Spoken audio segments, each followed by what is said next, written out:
ជំរាបសួរលោកគ្រូថ្ងៃនេះក្រុមពួកយើងមក presentation ពី project mobile application ដែល project របស់យើងមានឈ្មោះថា Ason Emergency App ហើយ team របស់យើងមាន3នាក់ទី1គឺប៊ុនសេងលៀនទី2ជីសមទី3ធីបរតហើយ table content គឺមាន7ទី1និយាយពី introduction ទី2គឺ purpose ហើយនិង objectives ទី3គឺ core features ទី4 implementation ទី5 technologies ទី6 staff responsibility table ហើយនិងចុងក្រោយគឺ conclusion ចូលមកដល់ introduction ទី1គឺយើងស្គាល់ថាតើ Ason គឺជាអី Ason គឺជា mobile application មួយសម្រាប់ emergency ដែលជួយ user ស្វែងរកទៅនឹង nearby hospital police fire station ឬមួយក៏កន្លែងដែលត្រូវការចាំបាច់ផ្សេងៗហើយដើម្បីឲ្យមានភាពងាយស្រួលទៅដល់ user ពួកយើងបានប្រើប្រាស់ទៅលើការ switch language ដែលមានពីរគឺ English ហើយនិងខ្មែរហើយសម្រាប់ purpose ហើយនិង objective purpose របស់ពួកយើងដែលយើងបង្កើតapplication មួយនឹងឡើងទី1គឺជួយឲ្យអ្នកប្រើប្រាស់ងាយស្រួលទាក់ទងទៅសេវាគ្រប់គ្រាន់ផ្សេងៗនៅចិត្តហើយទី2បង្ហាញទីតាំងលើ map ដែលមានទីតាំងដូចជាទីពេទ្យ police ឬមួយក៏ទីតាំងប្រគេភ័យផ្សេងៗហើយមួយទៀតគឺផ្ដល់ការណែនាំសង្គ្រោះបន្ទាន់ដល់ user ដែលមានការចាំបាច់ឧទាហរណ៍ដូចយើង user អ្នកប្រើប្រាស់ហ្នឹងគាត់លាបភ្លើងឬមួយក៏អីចឹងយើងអាចចូលធ្វើ document ផ្សេងៗដែលយើង set ទុកនៅក្នុង project មួយហ្នឹងដែលយើង set ទុកនៅក្នុង app ហ្នឹងវាមានស្រាប់ពីវិធីណែនាំមកសង្គ្រោះបឋមផ្សេងៗហើយមួយទៀតអាចយើង user អាច store ទៅនឹង personal contact របស់ពួកគេបានដូចជាSEO ទៅលើលេខទូរស័ព្ទពុកម្ដាយឬមួយក៏បងប្អូនឬមួយក៏អ្នកដែលនៅចិត្តគេហើយ core feature គឺយើងមាន3ធំទី1គឺ Find Nearby Emergency Services ទី2គឺ First Aid Guide ទី3គឺ Personal Emergency Contact ហើយសម្រាប់implementation ទី1គឺជា Flutter package migration ដែលបញ្ហាហ្នឹងគឺមកពី iOS dependency យើងចង់ import a plugin Swift package manager របស់ Apple របស់ iOS ហ្នឹងតែ Flutter វាអត់ទាន់ support plugin មួយហ្នឹងអញ្ចឹងក៏យើងដូរទៅប្រើប្រាស់ Copilot វិញយើងដូរមកប្រើហ្នឹងយើងមើលកន្លែង Flutter install or iOS port ហ្នឹងដើម្បីតម្លើងដើម្បី install រាល់ Flutter plugin port ហើយ Flutter additional iOS build setting ហ្នឹងដើម្បីកំណត់ Xcode compiler setting ទៅគ្រប់ port ទាំងអស់ឲ្យបានត្រឹមត្រូវហើយបន្ទាប់ពីយើង config កន្លែងហ្នឹងមកវាដើរធម្មតាហើយមកកន្លែងបន្ទាប់គឺជាបញ្ហា state management ហ្នឹងវាដូចជាយើងវាពេលដែល user គាត់ switch language វាជាប់ language ចាស់នៅក្នុង UI ដដែលយើងបានដោះស្រាយវា config វាឡើងវិញដោយប្រើប្រាស់ async notifier នៅក្នុង report អញ្ចឹងនៅពេលដែលមុខងារ set language វាត្រូវបានហៅមកstate async data ហ្នឹងវា update auto ហើយបន្ទាប់មកទៀតនៅក្នុង language provider ពួកយើងបានប្រើប្រាស់ reward setting provider ដែលមានន័យថារាល់ពេលដែល setting មានការប្រែប្រួលវានឹង review auto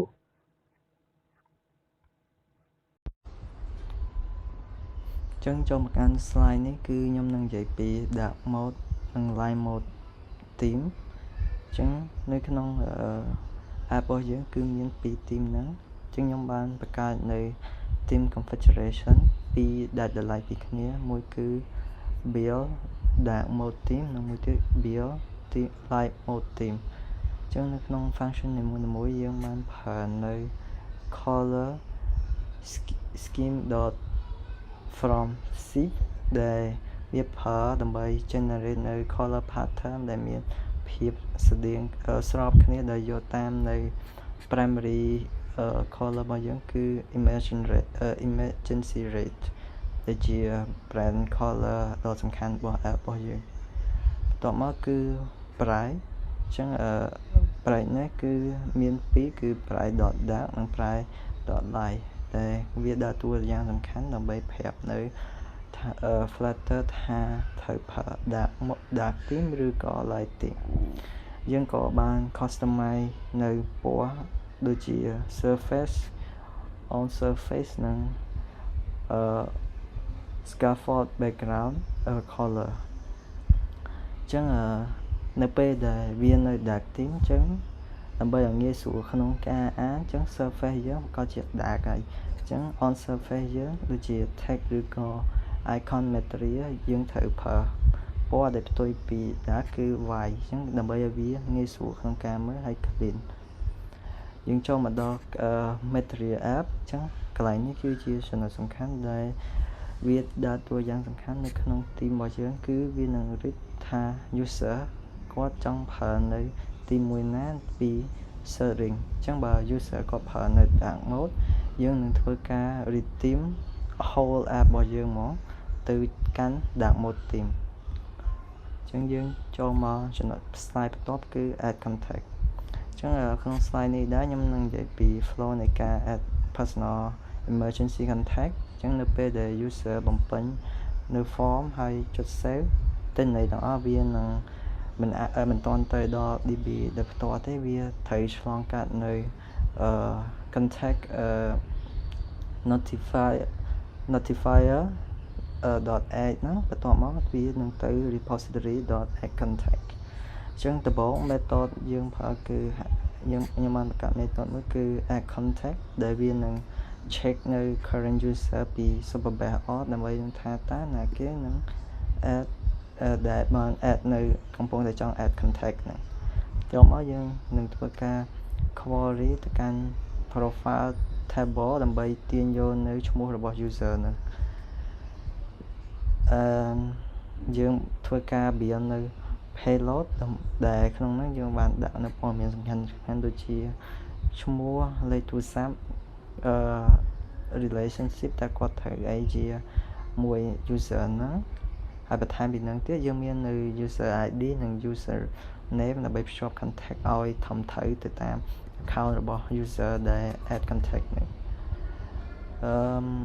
បន្ទាប់ពីយើង build payload បានរួចរាល់យើងនឹងធ្វើការ insert ទិន្នន័យទាំងអស់ហ្នឹងទៅកាន់ personal contact table នៅក្នុង superbase ហើយ return មកវិញជាមួយនឹង personal contact object ដើម្បីប្រើនៅក្នុង app យើងអញ្ចឹងសំខាន់គឺ separation of layer ដែល UI វាមិនតាក់ទងជាមួយនឹង database ដែលផ្ទាល់ហ្មងទេតែវាត្រូវឆ្លងកាត់នៅ river port notifier និង repository អញ្ចឹងវាធ្វើឲ្យកូដយើងមានភាពងាយស្រួលក្នុងការតេស្តហើយនិងងាយស្រួលក្នុងការ maintenance បន្ទាប់ពី insert បានជោគជ័យហើយ notifier នឹងធ្វើការ refresh state ដោយ automatic ដោយស្វ័យប្រវត្តិអញ្ចឹងដូច្នេះវា contact ដែលបាន add ទៅកាន់ DB ហ្នឹងវានឹងបង្ហាញនៅcontact list ភ្លាមតែម្ដងអញ្ចឹងសម្រាប់ technology ពួកយើងប្រើនៅ Flutter ហើយសម្រាប់ backend យើងប្រើនៅ Superbase អញ្ចឹង Superbase វាជា backend as a service អញ្ចឹងវាអាចជំនួសនៅ backend technology ផ្សេងបានអញ្ចឹងនេះគឺជា task responsible របស់ក្រុមរបស់ពួកយើងអញ្ចឹងមួយទៅ slide បន្ទាប់គឺ conclusion អញ្ចឹង conclusion គឺ app នេះគឺជា Ason app ដែលយើងបង្កើតមកដើម្បីងាយស្រួលក្នុងការរកនៅ emergency help បន្ទាន់ភ្លាមតែម្ដងដែលអាចទាក់ទងទៅកាន់ប៉ូលីស line ទឹក line ពេទ្យឬក៏ contact nearby ឬក៏ contact ទៅអ្នកដែលយើងស្គាល់ parent ឬក៏ family របស់យើងហើយលើសពីនេះទៅទៀត app របស់យើងមានការ provide នៅ first aid guide ដែលជួយណែនាំពីការធ្វើ CPR ឬក៏សង្គ្រោះបឋមផ្សេងដូចជាឆ្កែខាំពោះចឹកជាដើមអញ្ចឹងយើងនឹងចូលទៅកាន់ចំណុចបន្ទាប់គឺ demo ឥឡូវនេះយើងឃើញនៅ screen សម្រាប់ auth របស់យើងដែលយើងមាន login screen និង register screen ហើយយើងអាចជា test log create account មួយ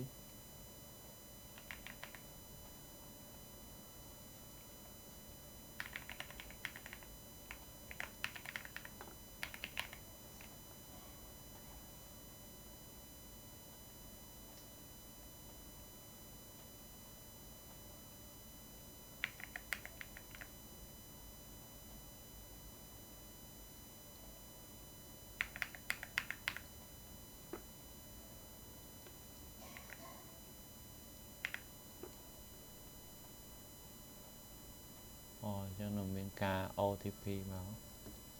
ចឹងយើងចូល check ទៅលើ Gmail យើងនឹងទទួលបាននៅ OTP code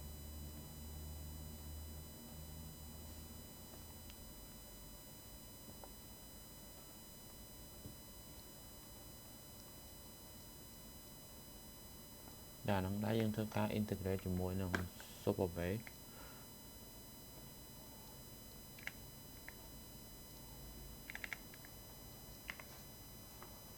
verify មកវា auto ហ្មងយើងអត់ចាំបាច់login ទៀតនេះមានប៉ុណ្ណឹងសម្រាប់auth integration យើងអាចឃើញបាននៅក្នុងនឹងដែរនឹងមាននៅ search feature ហើយនឹងmessage សម្រាប់ទៅកាន់ user នឹង query ទៅតាមនេះជា chip សម្រាប់យើងស្វែងរកនៅ service ផ្សេងៗនៅក្នុងនេះដែរយើងចូលមកកាន់ setting យើងមានជា profile យើងអាចធ្វើការ change នៅ ID ឬក៏ password អីបាន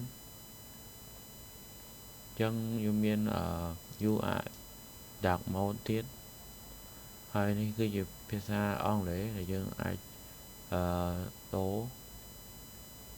នេះតើតទៅនឹង notification និង policy អីជាដើមយើងនៅក្នុងនឹងដែរយើងមាន screen map យើងចូលមកកាន់ map យើងនឹងឃើញនៅ hospital police fire station ជាដើមហើយនៅក្នុងនឹងដែរយើងឃើញនៅ information និង location ហើយនឹងលេខរបស់service មួយនេះយើងអាចធ្វើការ direction បាន detail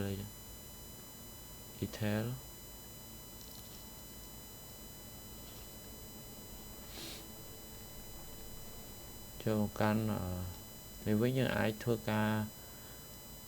save នៅ emergency call ឬក៏ contact របស់ក្រុមគ្រួសាររបស់យើងយើងអាចធ្វើការ save បានដោយសាប់បង្កើតថ្មី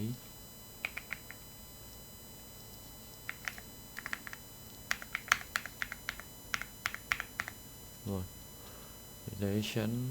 friend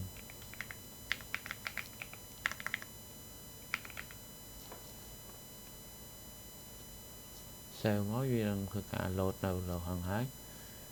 ក្នុងការសម្រាប់ពេលយើងមានបញ្ហាអីទៅយើងអាច call ទៅ ACM ព្រាមបានអញ្ចឹងចូលមក feature ចុងក្រោយគឺ forset នេះដែរគឺយើងនឹងលក្ខណៈថាយើងនឹង show នៅ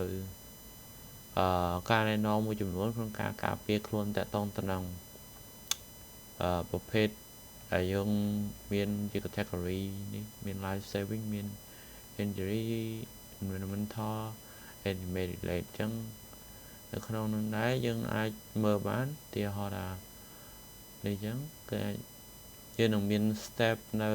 information មួយក្នុងservice ហ្នឹងយើងអាចមើលបាននៅក្នុង feature នេះយើងអាចធ្វើការមើលជាភាសាខ្មែរក៏បានដែរដែលយើងធ្វើការ integrate ទៅក្នុងapplication របស់យើងបើសិនជាពួកគាត់ត្រូវការតម្រូវការជាភាសាខ្មែរនៅក្នុងនោះយើងអាចមានជា first add ឲ្យគាត់សម្រាប់គាត់ត្រូវកាយគេធ្វើអីចឹងហើយនឹងដែរ application របស់ Son មានតែប៉ុណ្្នឹងក្នុងការ demo